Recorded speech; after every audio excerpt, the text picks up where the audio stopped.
Goeiemôre. Ek hoop dit gaan goed op hierdie Woensdagmôre. Die week is al in die helfte en ek wens dat ek en jy ook in hierdie week iets kan doen wat God sal behaag. Nou, hoor mooi. Ons is besig met so 'n bietjie oor die vrug van die Gees en ons praat oor blydskap. En as daar een ding is wat die duiwel steel, is dit blydskap. Maar kom ek begin voor. Oralste waar ek 'n draai maak, oralste met wie ek gesels, met almal met wie ek praat en as ek op die Facebook kyk en op WhatsApp kyk, is almal besig om iewers dit swaar te trek. Iemand vertel my hierdie week dat daar meer hartseer in die wêreld is as vreugde en geluk. Sjoe, ek dink jy weet waarvan ek praat. Elkeen het iewers in die dag 'n hartseer storie, 'n storie van huil, 'n storie van trane, 'n storie van ongeluk en ja, die lewe is nie altyd net maanskyn en rose nie.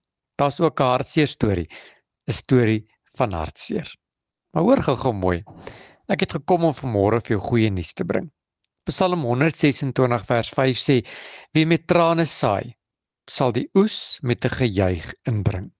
Al loop hy en huil terwyl hy die saaisak dra, hy kom juigend terug terwyl hy sy gerwe dra.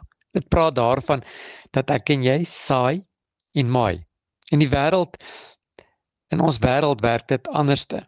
Die wêreld verwag dat wanneer ons huil en met trane saai, dat ons ook daardie trane sal maai. Maar nee, die Here sê vanmôre dat wanneer ons loop en met 'n trane saai, sal ons met 'n gejuig die koringare indra. Hoe werk dit? Ek weet nie hoe dit werk nie. Maar ek het vanmôre gekom om vir iemand te sê skep moed terwyl jy saai met 'n hartseer gesig, terwyl jy saai met 'n traan in jou oog, want die Here sê hy sien dit raak. Elke traan wat op die aarde val, tel die Here op en hy gooi dit in 'n kruik en hy bære dit. En hy kyk daarna en geen traan sal op die aarde val as die Here dit nie sien nie. Daarom moenie vanmôre kyk na jou hartseer nie. Moenie vanmôre kyk na die traan in jou oog nie.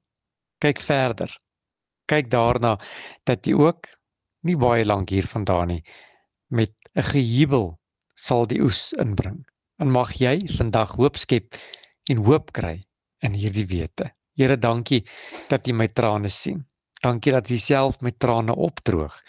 En Here, dankie dat ek weet ek sal met 'n gejubel die koringare indra. Amen.